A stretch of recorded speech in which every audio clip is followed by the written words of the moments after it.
I find myself saying often, I have no time. Okay. There are just not enough hours in the day. Time waits for no one. I am always racing against the clock. Time flies. There's too much to do, too little time. Never a moment to breathe. Every second counts. I'm working around the clock, 24/7. Okay, I'm pretty sure I say at least one of these cliches every single day. And maybe it's a personality flaw, or maybe I'm just an enormous kvetch who likes to complain about my busy schedule, but I can't imagine I'm alone in saying some of these phrases. As one of my oldest friends likes to remind me, I really do it to myself.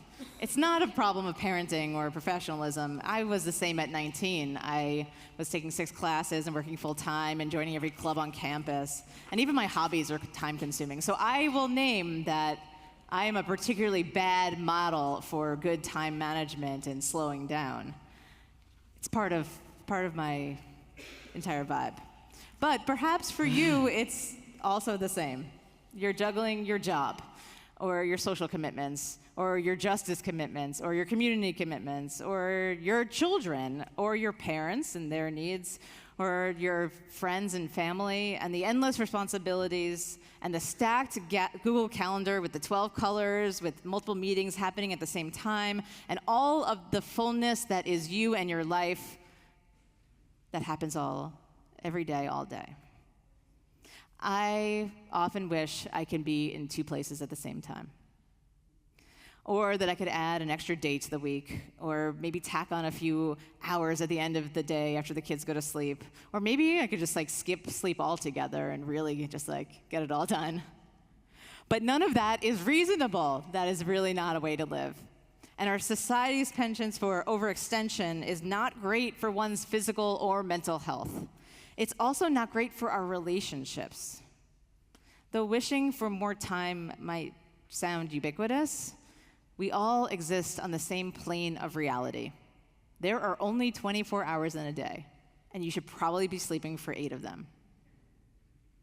Or 6.5. Tonight is our final Shabbat of Elul. Rosh Hashanah begins on Monday. And over the past few weeks, we've been studying our congregational read for Elul, Rabbi Abraham Joshua Heschel's The Sabbath. And my colleagues have shared beautiful teachings about making Shabbat meaningful. Well, I was the 4th one to go, and they took a lot of the greatest hits, so I thought, what haven't we done yet? And I realized, philosophically, at its core, this book is, yes, about Shabbat, but it's also a meditation on time. And Heschel believes that most of us misunderstand what time even is. So on your sheet, we have this first text.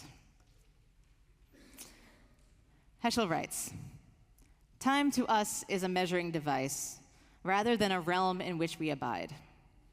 Our consciousness of it comes about when we begin to compare 2 events and to notice that one event is later than the other. When listening to a tune, we realize that one note follows the other. But is time only a relation between events in time? Moreover, do we only know what is in time, merely events that have an impact on things in space? If nothing happened that is related to the world of space, would there be no time?" So Heschel is calling us out. He's calling us out for treating time as if it were an object or a commodity. We don't have enough hours in the day. We race against the clock. We declare we have no time because we are treating time as if it is something we can control or own or manipulate in our own way to suit our own desires. So take a moment. There's a lot of words in that text, but I think it was pretty basic. And turn to someone next to you. Do you do this? Do you feel stressed by time? Do you feel like you are in a rush? How does this strike you? Go.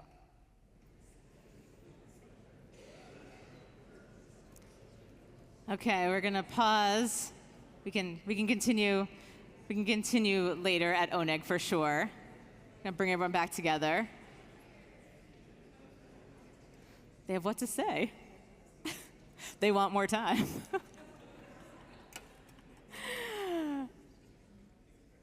So, okay.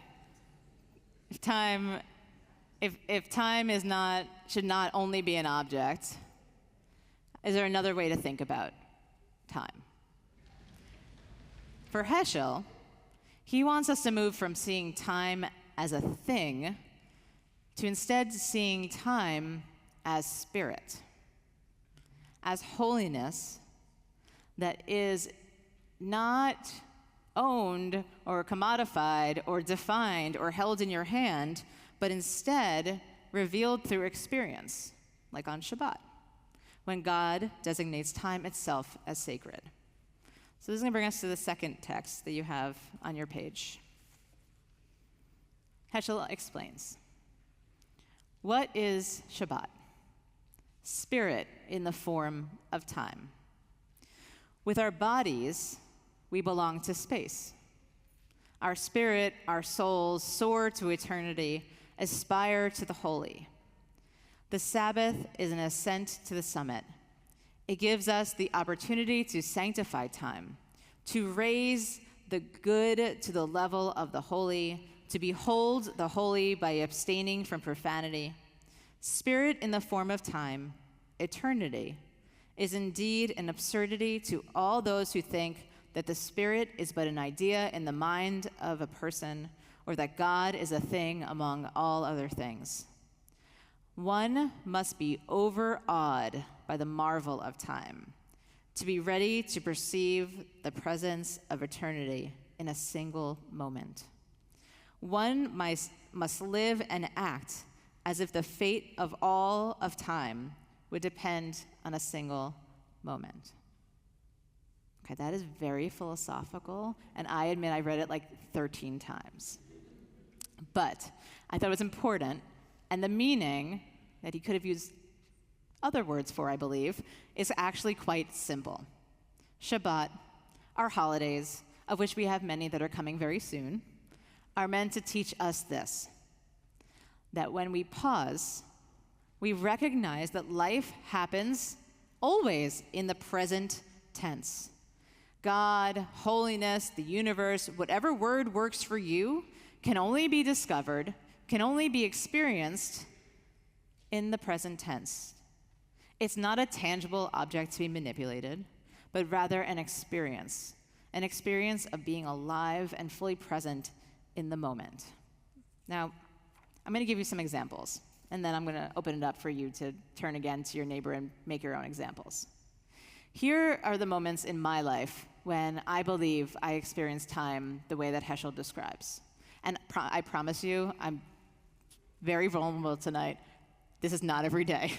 I think most days I do not actually pause long enough. I am not a regular meditator, although I probably should be, and it sometimes takes a lot for me to be able to really pause and appreciate the present tense. But when I think about it, the most regular moment when I really understand that time is not object, but instead spirit, is when I'm laying with one of my kids at night, when they are falling asleep, and for a moment, I stop thinking about work, or I stop worrying about our plans for the next day, or I stop being annoyed at them for not going to sleep, and I just hold their warm bodies, and I feel them breathe, and I feel them falling asleep, and my love for them is just the only experience of that moment. Another moment, which I have regularly, particularly in this community and with my friends and family, is when you're in a room and you look across at someone you love and you know what they're thinking. And you feel that connection. And another moment, which luckily doesn't happen too often, was a moment I had as my dad was dying. I would sit with him and I would be with him. And I remember this moment when, for the first time, I think, in that whole process, I stopped feeling fear. I stopped being afraid that he was dying. And I thought to myself, I'm just so happy to sit with you. while you are still a person in this world. And it was this profound moment of presence.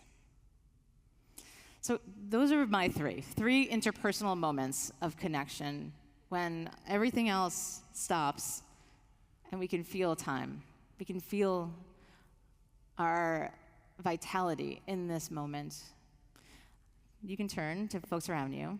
As I was giving my examples, did you have one for yourself? A moment when you felt truly present? Go ahead. So these interpersonal moments, these moments that form the bedrock of so many of our relationships, are really often what can pull us from this hamster wheel of stress and ego and ambition. But it's not just our relationship, although I do believe that divinity lives between our connections.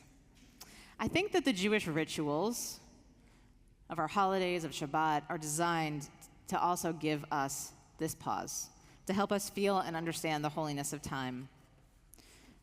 It's that moment when you're sitting in high holiday services, when we're singing Avinu Malkeinu, or a Shamnu, or Shalom Rav, or whatever prayer really touches you. And you're pulled from all the distraction, and you feel truly present in that moment of prayer, in that moment of connection. Perhaps it's on Yom Kippur. Sometimes the hunger pain of fasting is actually what clears my mind and pulls me into this moment of contemplation.